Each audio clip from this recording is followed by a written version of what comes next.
Hello children, today we are going to start our new chapter, chapter number 5. The name of this chapter is Movement Towards Independence. Okay, so today we will see the part A of this chapter. In this chapter we will see the different movements towards independence. Okay, so I'm going to read and then explain.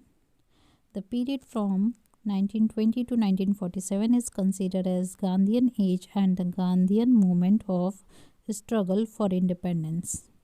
तो ऐसा कहा जाता है कि ये जो period है 1920 to 1947, this period consider as a Gandhian age, इसे गांधीयन एज कहा जाता है और गांधीयन मूवमेंट, क्योंकि इस दौरान क्या हो गए थे, सारे गांधी जी के द्वारा सत्याग्रह मूवमेंट चलाए गए थे. This second stage of national movement of India is the struggle for having constitutional rights. Moreover, it is the struggle for the freedom of India too. तो ये जो सेकेंड फेज था स्ट्रगल का, नेशनल मूवमेंट का, ये किस लिए था?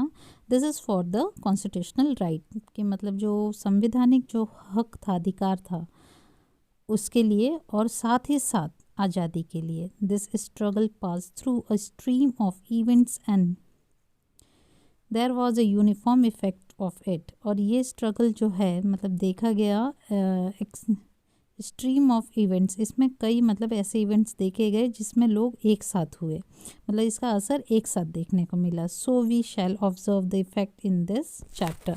तो इस चैप्टर में हम वो इफ़ेक्ट्स देखेंगे कि मतलब ये जो मूवमेंट्स हुए इनके क्या क्या इफ़ेक्ट्स रहे. So the first one is Simon commission 1942 में जो हुआ.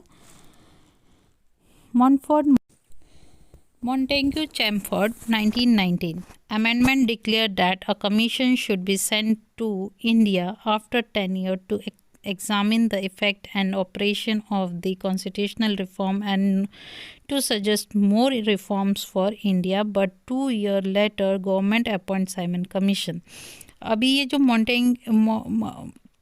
मॉन्टेग्यू चैमफोर्ड जो है, इसके अकॉर्डिंग क्या किया गया था कि हर 10 साल में ब्रिटिशर्स की ओर से वहाँ से कमिश्नर आते थे जो ऑब्ज़र्व करते थे कि मतलब यहाँ पे किस तरीके का कामकाज रिफॉर्म्स की ज़रूरत है. गवर्नर्स जो आते थे वो. बट हुआ यूँ कि 2 साल बाद ही वहाँ से कमीशन को भेज दिया गया इंडिया में.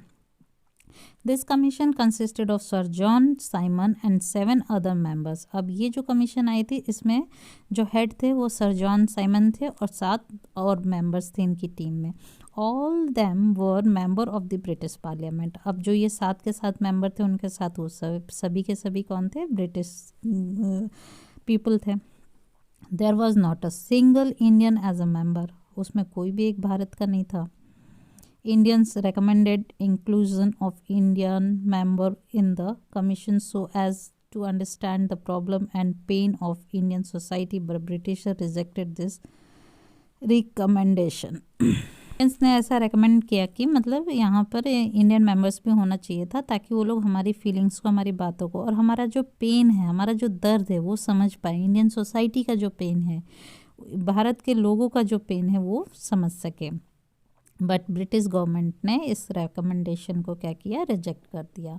सो the Indian decided to oppose it. So Indian ने डिसाइड किया कि इस कमीशन को हम अपोज करेंगे, हम नहीं आने देंगे. Simon commission was greeted with strike, assembly procession, loud slogans of Simon go back and unfurling of black flag and apparel. Indians ने क्या किया कि जो कमीशन जब आया भारत, तो उसका मतलब बहुत ही प्रोसेशन किया, जुलूस निकाला कि नहीं, मतलब इन्हें वापस भेजो. कई जगह तो स्लोगन्स बोले गए जोर जोर से, Simon go back, Simon go back. लोगों ने काले झंडे फहरा कर मतलब इसको भगाने की कोशिश की और काले कपड़े पहनकर, मतलब इस तरीके से जब साइमन कमीशन भारत में आया तो लोगों ने इस तरीके का बिहेव किया. The British government suppress the movement mercilessly. But British government ने सोचा कि इस मूवमेंट को मतलब दबा दिया जाए. The assistant police superintendent order लाठी charge on Lalaji procession. Lalaji ने जो प्रोसेशन किया था उसमें असिस्टेंट पुलिस सुपरिटेंडेंट ने लाठी चार्ज का मतलब परमिशन दिया कि मतलब उनको Lala Lajpat Rai was injured seriously while taking the lead of the procession in Lahore. तो लाला लाजपत राय जो है वो काफ़ी सीरियस इंजर्ड हो गए जब वो लाहौर में प्रोसेसन कर रहे थे, उनके ऊपर लाठी चार्ज कर दिया गया, तो वो काफ़ी इंजर्ड हुए। फ्यू मंथ्स लेटर ही पास अवे, और कुछ ही समय बाद उनकी क्या हो गई, डेथ हो गई। The news of Lala ji death instigated Veer Bhagat Singh, Sukhdev and Rajguru, therefore they killed Saunders। और जब राजगुरु सुखदेव भगत सिंह को इस बात का पता चला तो इन लोगों ने क्या किया, सॉन्डर्स को किल किया, मतलब उनको मार दिया। तो इस वजह से ये मूवमेंट जो है और भी सीरियस हो गया, और मतलब एक सीरियस रूप ले लिया इस मोमेंट ने। तो डियर, आज के वीडियो में हम यहीं तक देखेंगे, नेक्स्ट वीडियो में आगे का चैप्टर कंटिन्यू करेंगे। Thank you.